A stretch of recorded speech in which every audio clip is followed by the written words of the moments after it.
네, 교수님 안녕하세요. 네, 바쁘신 와중에 이렇게 흔쾌히 인터뷰 요청에 응해주셔서 정말 감사드립니다. 오늘 이렇게 번역가의 역할과 또 문학 번역의 세계에 대해 교수님의 소중한 이야기 들을 수 있어서 정말 영광입니다. 저희 먼저 한강 작가님의 노벨 문학상 수상 소식이 정말 기쁘고 놀라운데요. 특히 유럽어로 처음 소개된 작품이 우리 이화여자대학교 통역번역대학원 한풀전공 선배님들이 문학 수업에서 번역하신 해질녘의 개들은 어떤 기분일까? 라는 단편이라는 사실을 알고 정말 감동했습니다. 이 작품이 프랑스에서 출판되기까지 어떤 과정이 있었는지 말씀해 주실 수 있을까요? 네, 우선 문학번역 수업이 있잖아요. 저희가 문학번역 수업 시간에 이제 사실 처음에 제가 가장 마음에 드는 단편을 고르는데 저는 일단 개나 고양이가 제목에 있나를 찾아봐요.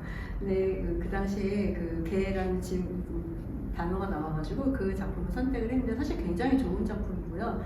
제가 문학작품을 선택하는 기준은 물론 문학작품으로서도 가치가 있는 작품이어야 하지만 문학번역을 학습할 때 사실 프랑스어의 어려운 부분이 시제라든가 여러 가지 문법적인 처리라든가 아니면 소설 담화적인 요소를 같이 학습해서 문학번역을 어떻게 하는지 배울 수 있을까 하는 그런 좋은 부분들이 있는 작품들을 가능하면 선정하려고 하고요. 번역한 다음에 이제 제가 다시 좀 잘 검토를 한 다음에 프랑스 출판사에 이제 보내게 되었고, 근데 프랑스 출판사에서 작품이 훌륭하다고 출판하자고 해서 출판하게 되었습니다. 선생님이 먼저 선정을 하시고 그렇죠. 출판사에서 네. 받아들였군요. 네. 그래서 말씀. 이제 유럽에서 처음으로 한강 작가의 작품이 출판되었는데 그게 바로 이제 저희 작품이었고, 그때 한강 작가의 영문을 어떻게 표기할지, 왜냐면 한번 표기돼서 소개가 되면 그 작가명이 계속 가기 때문에 어떻게 하면 좋을지 여쭤보고 그런 것들을 결정하고 그랬던 기억이 납니다. 벌써 10몇 년 전 일이네요. 네. 문학 번역은 작가의 세계가 담겨있는 인문예술로 독자들이 이 세계를 탐색하고 공감하며 소통할 수 있도록 다리를 놓아주는 역할을 한다고 생각합니다. 이 과정에서 번역가는 언어적 능력뿐만 아니라 작가의 글에 대한 깊은 이해와 공감이 필수적일 것 같은데요. 이화여자대학교 통번역대학원이 국내 대학교 기관 중 유일하게 문학 번역을 정식으로 가르쳐온 만큼 대학원 교과 과정에서 문학 작품을 분석하고 이해하기 위해 어떤 학습 접근법을 활용해 오셨는지 궁금합니다. 문학 번역은 다른 번역과 어떤 점에서 차별점을 가지며 어떤 특별한 준비나 노력이 필요할까요? 네, 문학 번역이 이제 다른 대학원이나 교육과정에서 사실은 배제가 되었었는데 저희 이화여대 통역번역대학원은 개교할 때부터 출판 번역 중에 문학 번역을 아주 중요한 커리큘럼으로 가지고 있고요.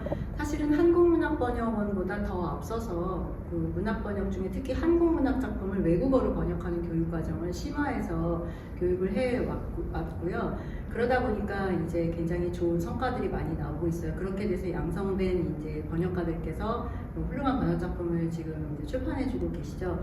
교육 과정은 가능한 한 사실 이게 제 작품을 번역하는 게 아니기 때문에 여러분들이 최대한 여러분의 창의성과 여러분의 고민을 담아서 과제를 해주시고요. 그 과제 해주신 거를 이제 제가 같이 살피면서 어떻게 하면 더 원문에 근접하면서 등가의 재표현을 만들 수 있을까라고 하는 고민을 하게 되고요.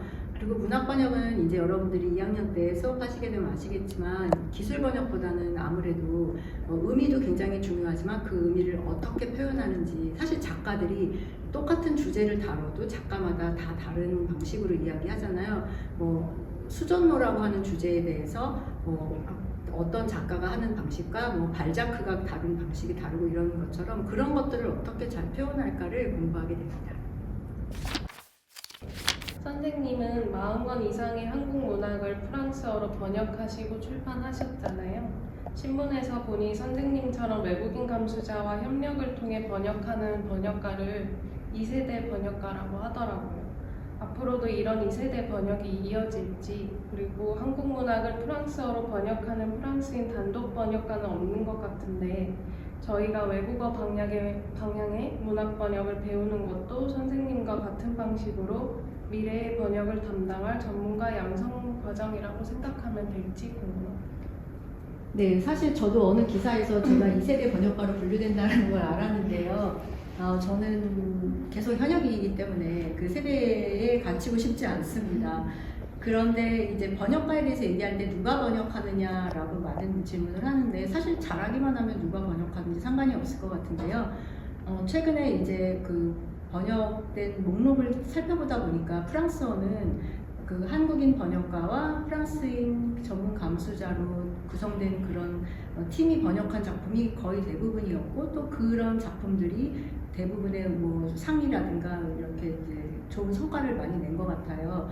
아마 뭐 어떤 사회 역사상의 특성상 프랑스인이 한국어를 전문적으로 학습해서 문학 번역을 하시는 분이 거의 없기 때문에 그렇게 된 거일 것 같아요. 제 생각에 근데 이제 그 우리 지금 에바도 있지만 저희 이화여대 통역번역대학원에 프랑스인 학생들이 또 많이 입학하고 계시고 그래서 이제 점차 혼자 번역하시는 분들도 나타나시겠죠. 그렇지만 한국어는 소수어이기 때문에 한국어로 생산되는 문학 양이 굉장히 많은데 에바 같은 한두 분의 번역가로서는 다 번역이 안 되기 때문에 아마도 당분간은 계속해서 한국인 번역가 중에 또 어떤 한국인 번역가는 능력이 출중해서 혼자 번역하실 수도 있을 거예요. 저는 굉장히 프랑스어를 늦게 배워서 제가 생각하기에 지금도 프랑스어가 제 모국어가 아니기 때문에 제가 번역을 열심히 하고 있지만 그래도 감수자 선생님께서 보충해 주시는 부분이 있기 때문에 계속 감수자와 같이 일을 하고 있는데요. 또 혼자 잘하시는 분도 이제 출연하실 수 있다고 생각을 합니다. 근데 여러분이 이제 해야 될 막중한 책임이 있죠. 왜냐하면 한국 문학이 굉장히 좋은 작품이 매년 생산되고 있는데 번역되는 양은 굉장히 소량이기 때문에 그 작품들을 다 번역하려면 여러분들의 실력이 빨리 출중해져야 될 것 같다고 생각합니다. 한강 작가님의 노벨 문학상 수상이고 출판사에서 시집을 빨리 출판하자는 연락이 있었다는 기사를 봤습니다. 이와 관련해 해외 출판사, 번역가 그리고 작가 간의 의사소통과 출판 과정이 어떻게 이루어지는지 궁금합니다. 네, 한강 작가님의 노벨상 수상 소식이 알려진 그날 저녁에 이제 서울 시간으로 새벽에 이메일을 받게 되었는데요. 프랑스의 그 그라세 출판사에서 저희 그 시집을 빨리 번역이 되었는데 빨리 출판하자는 연락이 왔어요. 그래서 출판이 좀 빨리 진행돼서 내년 초에 나올 거고요. 이미 이제 편집을 위한 다시 읽기 그런 걸 다 마친 상태이고요. 책이 보통 번역가가 주도적으로 작품을 선택해서 번역을 하고 완성을 한 다음에 보통은 작가별로 에이전트가 있으신 분들이 있으세요. 그래서 그 에이전트를 통해서 보내기도 하고 아니면 저 같은 경우에는 이제 오랫동안 번역을 했기 때문에 아는 출판사들이 많으니까 출판사에 직접 보내기도 하고 그러면 출판사에서 이제 이 작품을 하겠다 안 하겠다 이런 결정을 하고 그렇게 해서 이제 책이 나오게 됩니다. 이번 한강 작가 노벨 문학상 수상 이후에 도서전에서 해외 출판사들이 한국관을 많이 찾았다고 하는데요.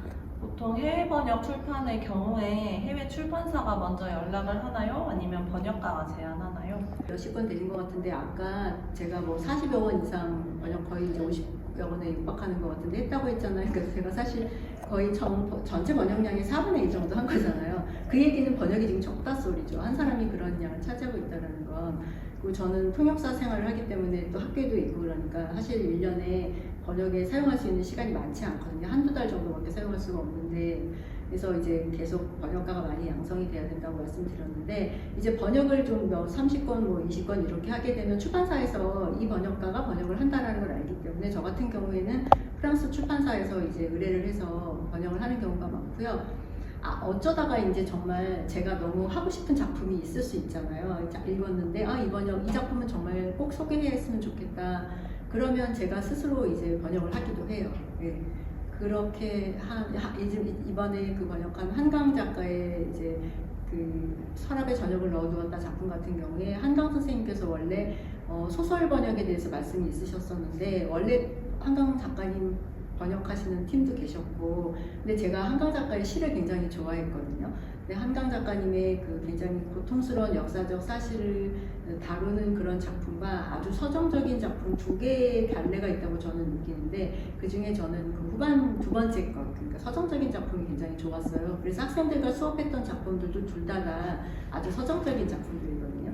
근데 시집을 읽어보니까 그런 면이 굉장히 많아서, 그리고 언어적으로도 시번역을 할 때는 더 한 걸음 더 제 표현을 잘 표현하기 위해서 애써야 되는 부분인데, 그게 저한테는 좀 고정거리인 것 같아서 제가 번역을 하는 경우 그렇게 먼저 하고 출판사에 의뢰하는 경우도 있습니다.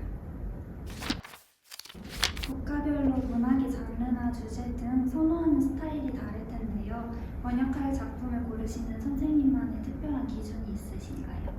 맞아요. 국가별로 정말 다른 것 같아요. 프랑스 같은 경우에 장편 소설을 좋아하는데 한국 작가들은 단편 소설을 굉장히 잘 쓰시거든요.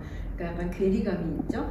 그래서 우리가 보기엔 정말 잘 쓴 작품인데 소개하려고 하면 이건 단편이라서 뭐 이렇게 말씀하시기도 하고, 또 한국에서는 시집이 굉장히 잘 팔리고 있는데 프랑스는 시를 또 그렇게 많이 읽지 않거든요. 그래서 시 장르를 좀 별로 출판 안 하려고 하신다든가 그런 경향도 있고, 그런가 하면 또 작품 경향상 뭐 어떤 작가의 작품이 한국에서는 아주 잘 됐는데 막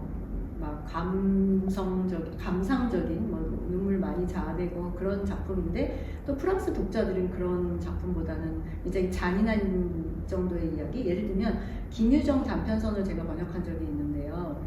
거기에 나오는 그 부부의 이야기들이 뭐 굉장히 잔인한 이야기가 많아요. 남편과 아내가 그냥 착하게 사랑하는 이야기가 아니라 사정이 어려운 그런 일제시대 때 부부들이다 보니까 좀 사실 어떻게 보면 막 아내를 팔기도 하고 되게 잔인한 부분들이 굉장히 많은데, 그 김유정 단편선이 고전임에도 불구하고 프랑스 독자들이 굉장히 좋아했어요. 그래서 뭐 재판도 찍고 계속 출판이 되고 있거든요.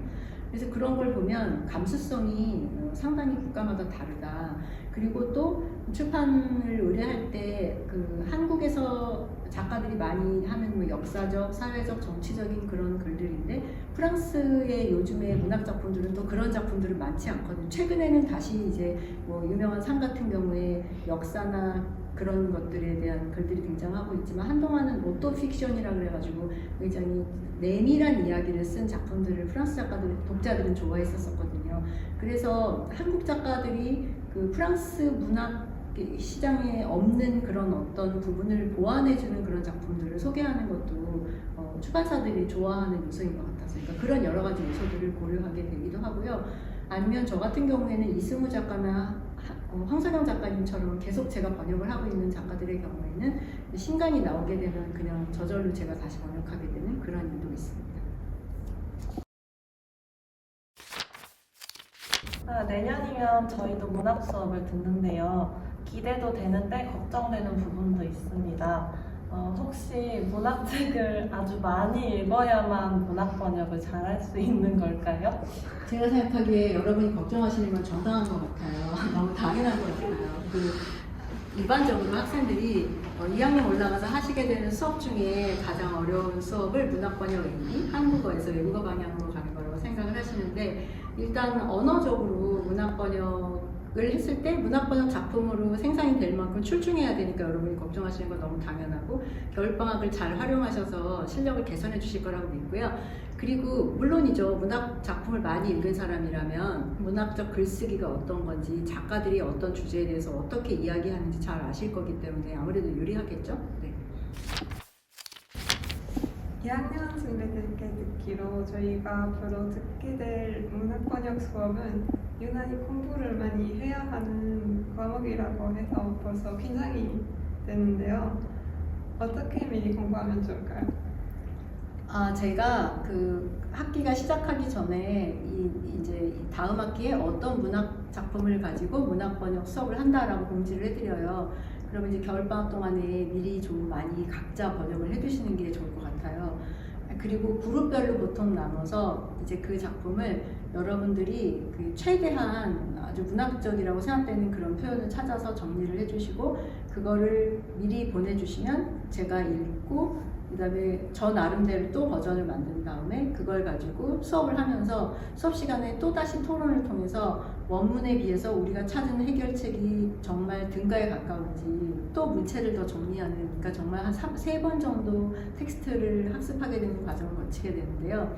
아마 과제하는 부분이 조금 부담스러우실 거예요. 2학년 되면 번역 수업도 많은데 문학 번역 수업 과제, 특히 이렇게 정말 어느 정도 완성도 있는 과제를 보내시려고 애들을 쓰시는 것 같더라고요. 그래서 제가 소문에 듣기로는 뭐 문학번역 과제 때문에 밤을 새우기도 하고, 그 다음에 공통과제 하는 날은 막 뭐 줌으로 접속해서 거의 1시까지 하거나 아니면은 뭐 여기 건물이 문 닫을 때까지 남아서 준비를 한다, 막 그런 얘기를 하시는데, 그 결과 그 졸업시험이라고 할 수 있는 종합시험에 문학번역 AB나 BA의 성공률이 굉장히 높습니다. 그러니까 사실 공들인 만큼 다 보상을 받으시는 거예요.